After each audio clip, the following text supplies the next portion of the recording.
Okay, so today we have Footsteps, Series 1, Episode number 3. We have a special guest today from Dubai. He's an automotive designer and his name's Zach Hussain. So, Assalamu alaikum, Zach. Alaikum assalam wa rahmatullahi wa barakatuh. How are you, Farouk? Very good, thank you. So, to start with, what I want to do is show a couple of small videos to illustrate what you do, and then some questions over to you to understand what an automotive designer is in a bit more detail.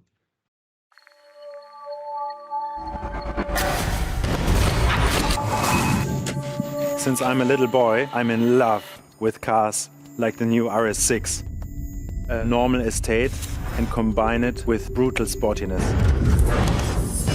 To be part of such a project is really a dream come true. We are creating two-dimensional sketches, then basically transfer it three-dimensionally. This CAD data gets milled into one-to-one model that has been handcrafted, milled to every detail. This is there to create the perfect illusion what the car will look like on the street. This is the proof that this is a model, because otherwise I couldn't take off the mirror. When we are taking it to an RS, it's all about the flared arches. 40 millimeters wider, 22-inch wheels, a bigger wheel diameter, creating this nice light on top of the fenders. The most important thing is the single frame. In the case of the RS6, it's sitting a lot lower. We have the side air intakes that are huge to catch enough air in comparison to the A6. This is already a really beautifully shaped car.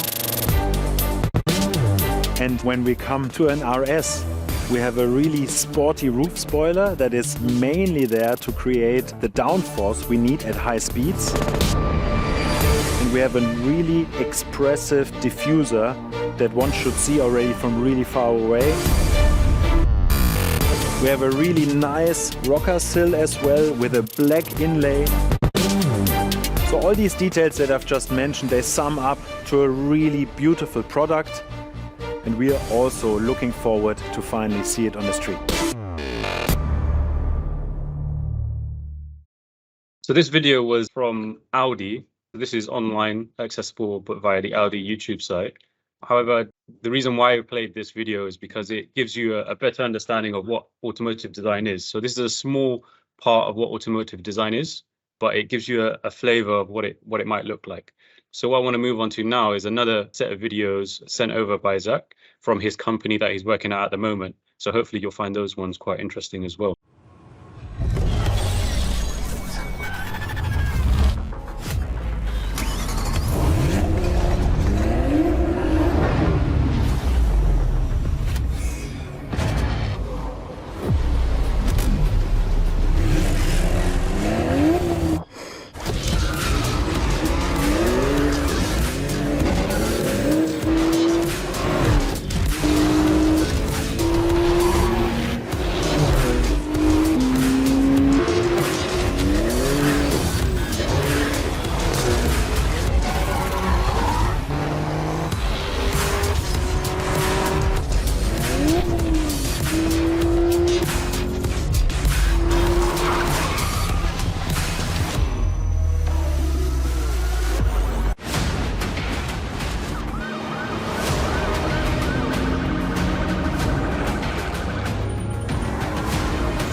So that was W Motors. So this is the company that Zach works at currently.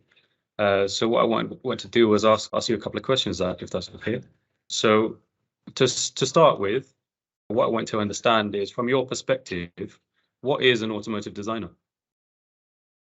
We are given a task, we are given a brief sometimes from the CEO, sometimes from research, from what our users would like. We are set there to design a product or design a vehicle itself.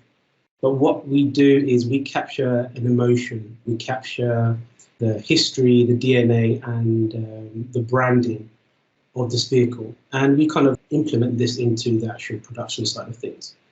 We want the user, we want to tick all the boxes and to hit the user's ideas. We like to develop them and basically get to a stage where someone will buy this product. That's essentially what a designer does, but we have the fun side of things. So we have the inspiration that we take on and we just convey that message into a product.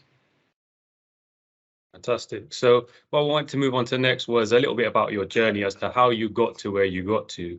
So to start with, we saw in the first video, the person talking about the RS6. The reason why he got into it was he loved the way that car looks.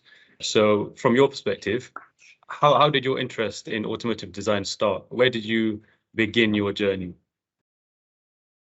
Funny enough, how it started is, I don't know if you know Matchbox cars. So I was playing with them, and from a young age, I've always been interested in cars. And it's the Matchbox cars that kind of got me intrigued in terms of, how it's cool. It's cool to design a car. And I thought maybe it's a route. And from a young age, I've just developed that interest. And was it clear that it was a career path that you could pursue? So when you were younger, is it something that you knew you could do? At that stage, no, I didn't know such a course existed or such a subject as it existed at that time. But I did my research. And I found out there's an art school that I can go to, and from art school they do something called automotive design, and that's what intrigued me. And I think once I found out that there is a route to something that I'm passionate about, I kind of just focused. So I didn't know at the beginning, but then when I did further research into it, I actually developed, my curiosity developed an interest. So you mentioned you did a little bit of research and you found out there was an art school where you could go and study the subject. Yeah. But how did you go about the prerequisites? So you did a little bit of research, you understood what you needed to do. What was that? So you mentioned art school. Was it art subjects that you needed to do? Was it something else? What did you study in order to get to that position? So in order to get to, let's say, an automotive design course, you needed a foundation in art and design. So I did my art and design in Wimbledon. I actually spoke to one of the teachers there, and the teacher said, yes, there is such a course, and if there's something that you want to pursue, we can guide you down that direction, and maybe the art design projects that you're doing can be more directed towards the automotive side or the car design side. And this obviously made me kind of believe, yes, this is exactly what I want to do. So I know you've worked in various countries in the world. Where has your career taken you? So you started off studying, then what did you do? And obviously you're now at W Motors, but what happened in the interim? Were there other companies that you worked at? Yeah, absolutely. So, I mean, from a foundation, I went to Coventry University. I studied automotive design there. It was three years there. I did a 1-year sandwich course also, which I believe is very important to get some sort of industrial idea of how the automotive, for me personally, was automotive, how that works. From Coventry University, I went into graphic design. I think at that time, automotive design was very difficult to get into. There was various factors, but I think most of all, what hit was a recession at that time. And when you're just a graduate, it's very hard to put your foot into the door. However, pursued. So I worked in Northampton for a seat company before, at first. And the seat company kind of helped me develop my own skill set. Even though it wasn't automotive, this is kind of where I started off because it was as close to as automotive as I can get. And from there, I worked in China. And then from China, I went to Germany. Germany, I worked for Volkswagen. And I was very fortunate enough to work for Volkswagen there. We worked at the Advanced Design Studio. This was in Potsdam, south of Berlin. Amazing, amazing experience. However, it was difficult at the beginning, and I will touch upon that a little bit later. Of course, when you go to especially a new country, new language, new methods, new philosophies, new design language, it's always difficult, but you just pursue. For me, I think the biggest thing was making the decision then to come to Dubai. It's always something that I planned to do, and W Motors messaged me at that time, and it's something that I've always been interested to go to. I think more the factor was it was a Muslim country, the fact that it was ideal for me and my family. That's why I went to W Motors, and I've been here 5 years. Of course, I learned. So it sounds like you've had quite an extensive background in the field. So you started off in the UK, you studied, you went abroad, you worked in China, you worked in Germany for VW. Then now you're in Dubai working for quite an innovative automotive. I know one of your vehicles are in the Fast and Furious movie as well, which is quite interesting. We have the Lycan, that's the Lycan Hypersport, I think is in Fast and Furious 7. The one that Paul Walker did the last movie with, where the vehicle jumps from the building in Abu Dhabi. Quite a famous scene, I think. And yeah, so we was involved in that. So W Motors, currently I'm a senior designer there, and I'm very much enjoying my current role. Fantastic. So are we able to see some of your work? Are you able to share some of that with us? Absolutely, absolutely. So I'll share my portfolio. Hopefully, you can see it coming up.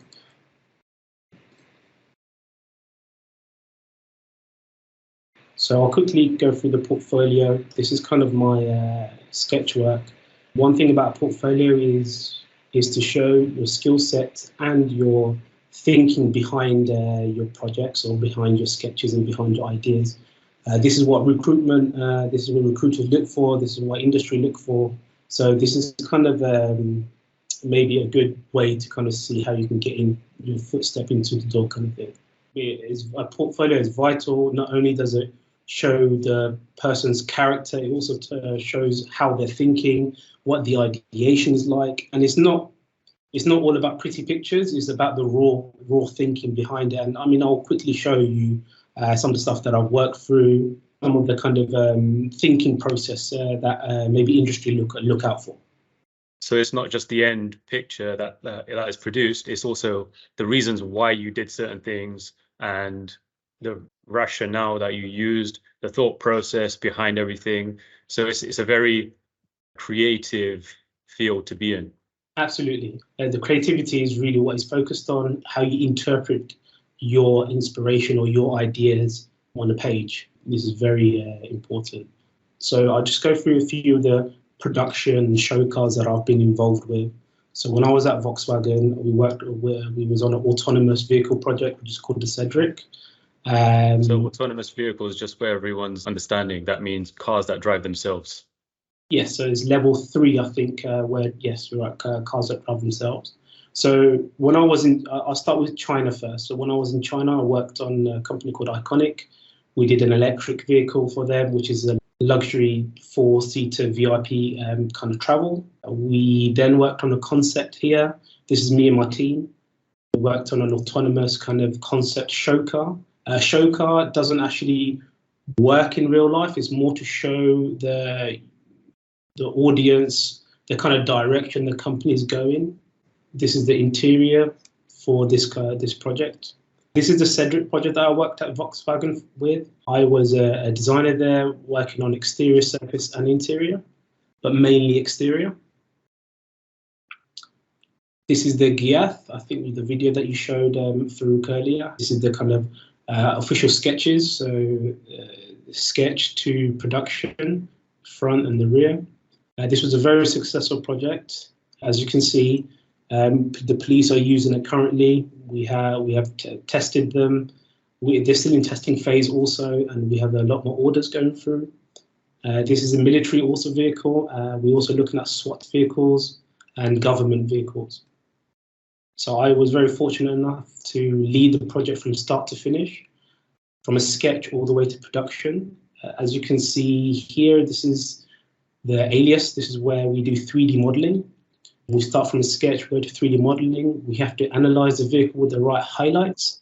And then we kind of come to the production side, the flashy side, I suppose. This is the Fenier. So this was the first blue vehicle that you saw. I did the surfacing for this, which is the 3D modeling side again. These are to show what the process of 3D modeling side goes through. We obviously make the surfaces. They have to be nice, clean, crisp surfaces that meet well with the right radiuses, right joints. And then we also look into the highlights of everything. So when the car in reality, the highlights is what give away the quality of the surface. We also, I mean, myself, we do VRED. VRED is like a visualization rendering program. I think nowadays there was a clay process. Now it's more kind of focused on the digital side, visual side of everything. Just a quick one. You mentioned radiuses when you were talking about modeling. So it's not only the ability to draw, but it's also an understanding of mathematics as well, isn't it? It's mathematics, and also you need to understand certain ergonomics with the vehicle. There is a lot more process. I mean, it becomes very in-depth. Over time, when you gather experience, you understand that you have to have certain panel gaps, you have to have certain radiuses and certain draft angles. And these kind of, you learn it on the job, and you learn it over time. But yeah, it's definitely not just a simple kind of sketching and surfacing. You kind of have to understand what you're actually producing. As these go to engineering also. So there's a lot of back and forth with engineering and design. We want to get the right. This particular one, so VRED, visualization render. So you need to understand also the way in which light reacts in environments as well, in order to make a very nice looking image. You need to know how light bounces around. There is technical aspect to your work as well. So it's not only the artistic side, which I mentioned previously, but also it's quite interesting to see that you're also looking at the technical elements as well. Yeah, I mean, the idea is to give as realistic image as you can.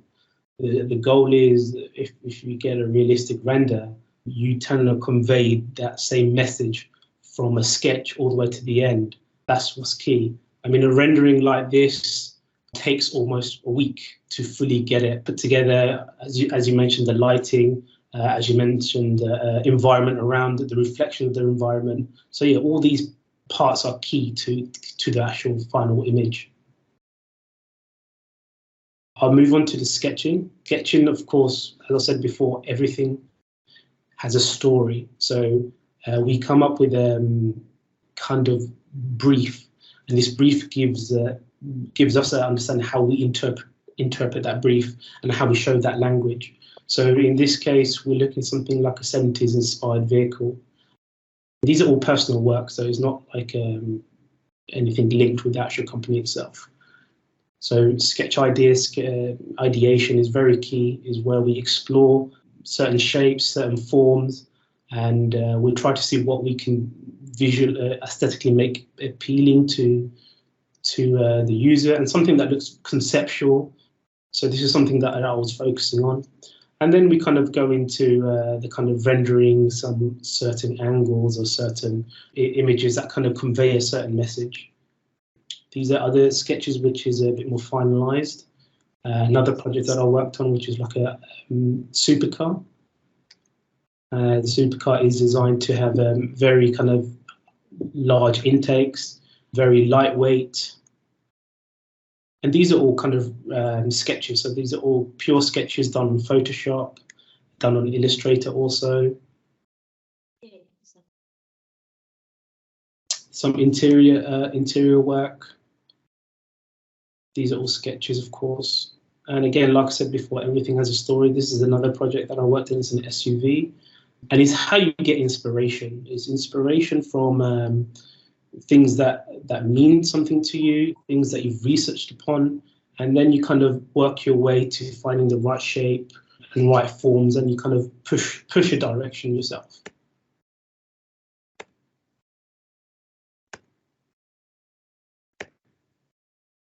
These are some very early work that I used, just inspiration, Mercedes vehicles. One thing that I do with my team and what I like to push with my team is I like to put two things together.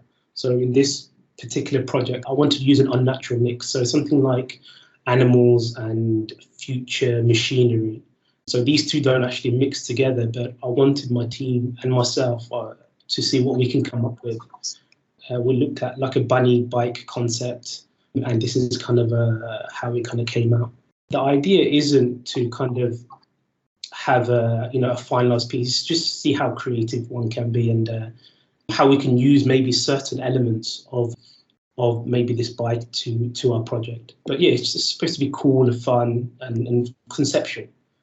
And these are all the projects I've worked with, I think from 2015 onwards. As I said before, I worked for a seating company, which was CBG. I worked for JCB and Volkswagen, obviously W Motors. Iconic was another Chinese company I worked with, and the Dubai Police SUV, which is the Gia. So these are the kind of projects that I've worked on. Oh, really good work. Thanks for showing us. Oh, you're most welcome. I wanted to kind of quickly show how a 3D kind of vehicle kind of looks like. And I mean, this is the kind of software that we use. As you can see, this is obviously a fairly finished model, but it's just to show the kind of depth of the actual project. It's not just a sketch, it's not just surfacing. We also have to look into aerodynamics. We also have to look at wheelbase. So it looks really interesting. All the surfaces, the way that they are positioned and the way that they're shaped. You mentioned aerodynamics as well. So it looks like that car would cut through the wind quite nicely. Yeah, I mean, this is obviously something that we take into consideration. But I mean, I think the biggest thing is we want everything, as a designer, we want everything to look super cool, super conceptual, and something that looks like, I don't know, like a Batman vehicle. We want to have fun of it, have fun in the project. I think that's very key to show, because if we enjoy what we do, it will show in the work, and it's more likely to be chosen also. Because when we are just competing with other designers, it's not just myself. There's other designers there, and the CEO or the client that we're working for will come and say, this is cool, this is what I want. And it's not only just having a good end product. You have to have something fresh and something conceptual and something that's new, where you can set trends, especially in the design world. So this is the CAD modeling, which was mentioned in the Audi video as well. This is something which not only yourself would use, but this is something representative of the rest of the industry as well. This is something that's used as part of the process for developing an end solution. Yeah. Absolutely. This is a standard, I think. I mean, Alias Autodesk is a standard that's being used throughout the industry. Fantastic. I'll quickly show how how I would go about sketching, and I mean, I'll draw something very quickly. It's very simple. I kind of use boxes. So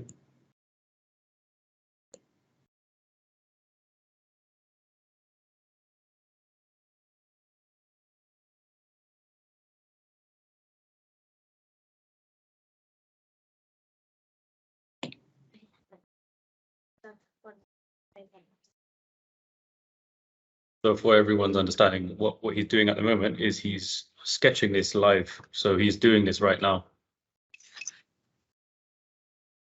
So I'm just going to give you a kind of quick kind of tutorial of how I work. And the idea is to get something very basic. I don't know if you guys can already see the kind of shape of the car. Yeah, we can already see it. We can see where the tires are, the front end. So basically, once we kind of get the basic done, we kind of go over it again. So just now that you have a reference to follow, then you go kind of into the detail of everything. I mean, I'm doing a supercar here, but I can do anything that you guys really want me to do. But in this case, I'll be very quick. But the idea is that, I mean, for me, sketching didn't come easy. Sketching didn't come easy at all. I had to practice, and it's something that I continue to do. Even when I was, I mean, I worked for Comet at one point. Even when I was working in a retail place, I was always sketching, and it's because it's something that I've always wanted to do, you know, car design. And I just continued, and then yeah, it just became something that you know. So it's really important to be resilient, essentially focus on something and be consistent. Absolutely. I mean, for me, it was a very clear goal that I wanted to do car design from such a young age. But I just wanted to be successful in it, I think. Also to prove myself a point that, you know, I can do it. I think that was more than anything. Listen, it's not easy getting into such industry. There's competition. There's a lot of hard work. You know, if you need to go abroad in order to further your career, is something that I had to look into. And then, yeah, I mean, essentially, it becomes something that you enjoy. And that definitely shows from your career background. You've moved from the UK, you went to China, you went to Germany, you went to Dubai. You've moved around to be successful at what you're doing, and you've been doing it for years and years. So it's very clear that this didn't happen overnight. Yeah, I mean, don't get me wrong. Alhamdulillah, I'm very, very happy where I am, but it wasn't easy. With anything, if you push yourself, you kind of get to that stage, and you need to be happy as well. You need to know that, okay, where you are, you appreciate it, and you just push on. You know, if something didn't work out the first time, keep going. I can say that you know, I didn't easily get into this. It took a long time, but after a while. So failing isn't the end of the road. You need to make sure you pick yourself up and carry on. I think you have to fail in order to like push yourself even more. I mean, if I gave up at the beginning, I don't think I would have got to this stage at all. So I mean, for me, it's something that I've always wanted to do, and moving to Germany was daunting, and I mean, there was some tough times, but you know, I wanted to do it. I didn't give up. But yeah. But I mean, I don't know if you can see a car. I'm rushing it very quickly, by the way. But no, I think it's fantastic. I can see that it's the shape of a car, and it's taken you very short amount of time to do it. Obviously, if you take a lot longer doing something, then it will look more realistic. But in the very short time you have, obviously this is live as well. It's an under pressure environment, so I think it's really good. Sometimes, I mean, I love pressure. Don't get me wrong; it's something that I thrive on. But I think we have a lot more to talk about, and I would like to touch on a little bit more on some other subjects as well. But yeah, I mean, this essentially is a very quick sketch. I mean, I don't know if you guys can see that, but I mean, the other key thing just to kind of touch upon this is also conveying the kind of highlights. So it's very key to kind of have certain highlights, and it kind of gives a car a bit more shape and a bit more understanding. I mean, now you know that there's a cut back here. You know, it's darker on this certain sections. I mean, and this is kind of to kind of give the 3D effect, I suppose, of the car. But yeah, we'll move on now because I can spend ages doing this. So we'll move on. No, fantastic. So from here, you'd move into your digital modeling and maybe physical modeling, and then your design would develop with different methods. So this isn't the only tool in your toolbox, let's say?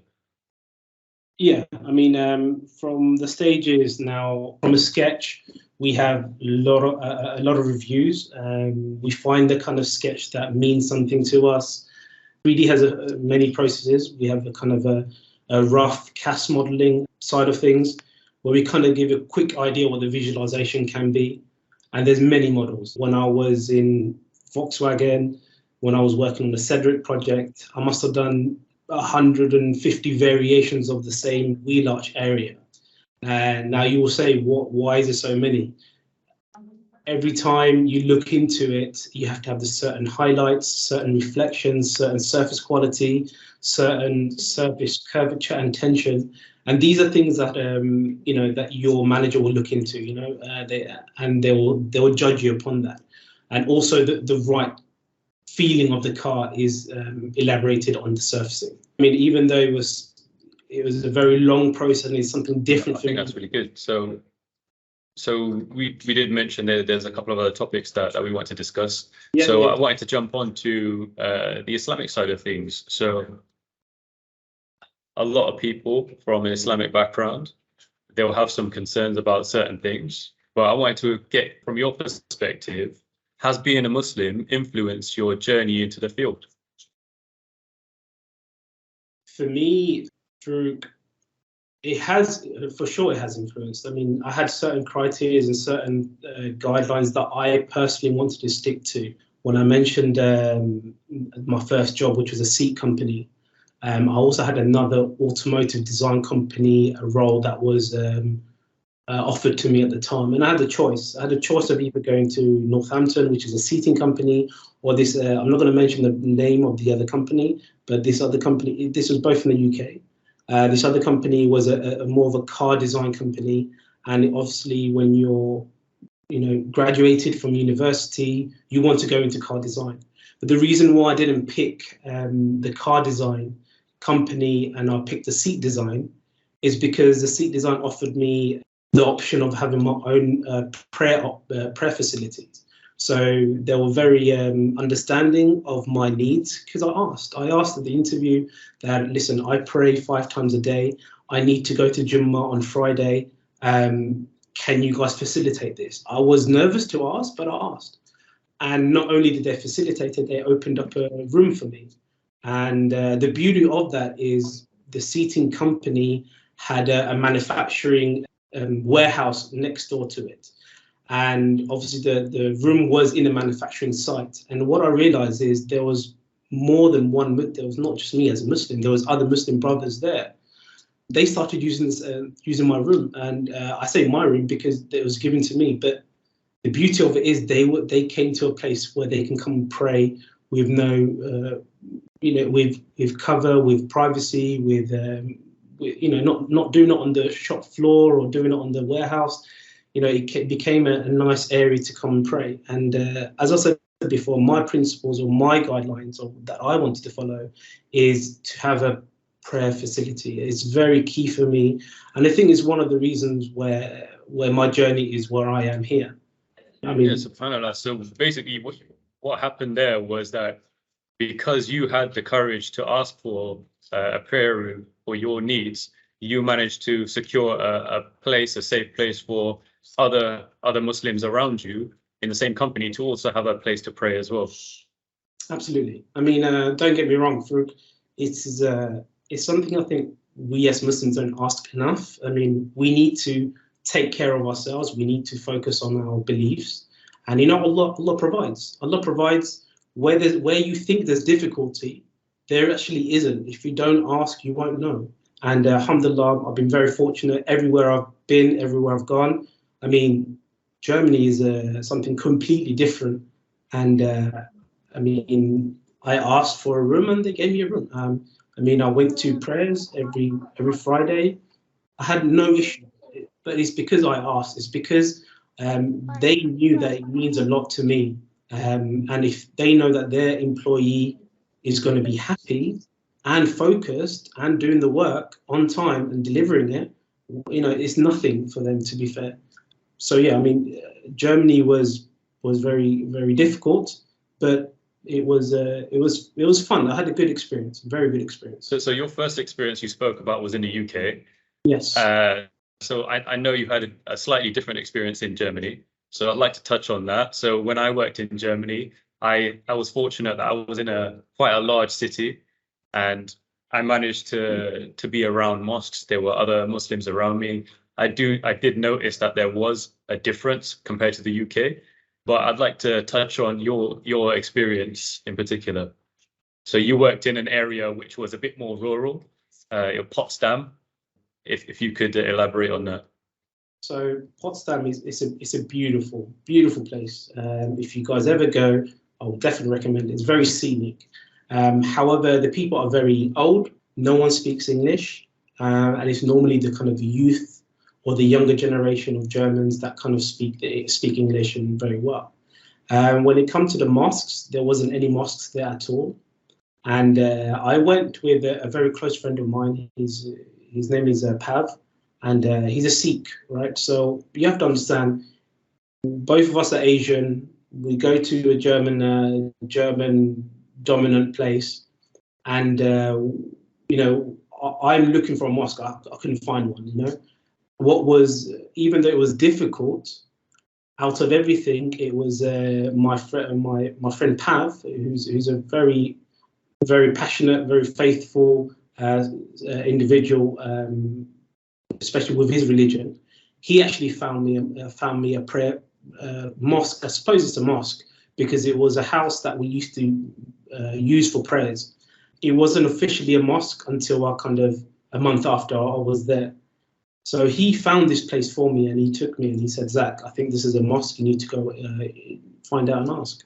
So not only did I got to find out, I met these lovely Syrian brothers, and they showed, they said, "Yeah, this is where we come and pray. We do lock the doors and everything." But yeah, so he found a mosque for me. Pav actually found a mosque for me, even though he follows a different faith, different religion. He waited outside the mosque. He waited until I finished. And the thing is, even though in these difficult times where you might think, you're not going to find a mosque, or you're not going to be able to pray, there's always, like I said, Allah provides. If you have the right intention, Allah always provides. And alhamdulillah, I wouldn't have found this place without Pav. I mean, it's these things that bond us as humans, as individuals together. Because if we take care of each other, Allah will take care of you. And we found a mosque, and I had a great experience. I mean, the first 3 months of VW, let's say, was very tricky. I can explain that I was designing at one point. This was 2 weeks in, and I had the design director come over. He looked over my desk. He didn't like it. He scrunched up the piece of paper and he threw it away, and he said, "Start again." Now, you have to understand, as a designer, when someone does that, you're really you feel really neglected. You feel like, okay, you're doing something wrong. And I'll be very honest with you, a month in, I wanted to leave. I'll be very honest, I wanted to leave because every time I was presenting, it wasn't to the liking of my managers or the director. But instead of putting my head down and thinking like, okay, I'm not good enough, I pushed myself and said, if I'm going to leave, at least let me leave on the good terms. And I started pushing myself, pushing my design work. I worked after hours, and alhamdulillah, things started improving. And I realized things improved because in Germany, they speak English when they're happy with you, and then they start speaking German amongst each other. Is when they know that it's okay, you're not going in the right direction. So I understood their methods, and I think VW has a very design language, very specific work ethos, and I followed that, and it started coming together. And after 3 months, they offered me a role to continue, alhamdulillah, I continued. Had an amazing year. I learned so much. I've worked on Porsche, I worked on Audis, I worked on Bugattis, I worked on amazing concepts, and I had some amazing designers around me. And as a designer, yes, it's competitive, but you also learn from each other, and that is something I will never kind of. It's a huge. So it sounds like it was a very difficult experience to start with, but you persevered, you stuck to your principles, and alhamdulillah, you were provided for. So I think overall, it sounds like you had a positive experience in as a whole. Obviously, there were challenges, but you didn't stop. You picked yourself up when you had those challenges, and you worked through them. Yeah, absolutely. Getting to a stage that you want to get to. If it was easy, everyone will be doing it. There are always going to be speed bumps, but it's how you commit yourself. Especially as a Muslim, you feel that there's always another layer of difficulty, but there isn't. Honestly, there isn't. If you focus on your faith, if you ask Allah for guidance and help, anyone can be successful. Honestly. Fantastic. So we're coming to the end of the session, but I wanted to open it up to questions. So if we could have a short question answer session, that would be really helpful.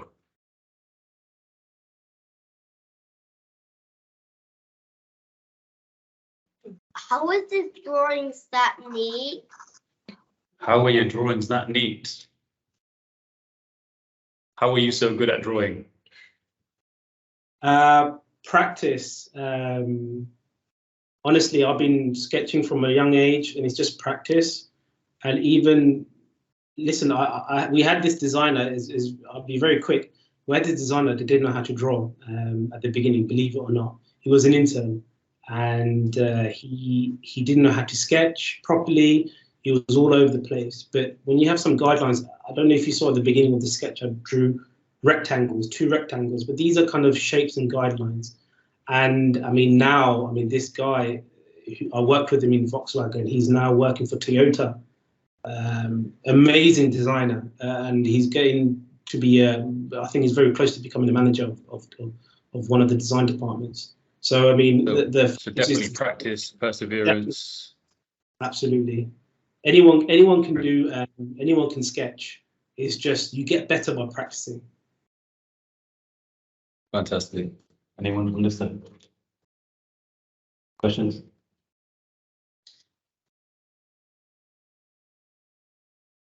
What materials are used in the manufacture of vehicles? So is it carbon fiber maybe, or what do you use for those supercars? So the supercars are part carbon fiber, part fiberglass, and part aluminium. Certain areas, certain parts, and certain requirements. For example, they need a crash beam, which is obviously made out of steel in some cases, even carbon fiber in other cases. So yeah, different areas of the car is different materials. So different materials have different properties, and they're used in different areas for specific purposes. That's right, yeah. So if you want a supercar, you need lightweight. Tends to be more the kind of carbon fiber side of things because of the property values it holds. And in production vehicles, you'll see is a mixture of steel, aluminium, and fiberglass. Brilliant. Thank you. Thank you.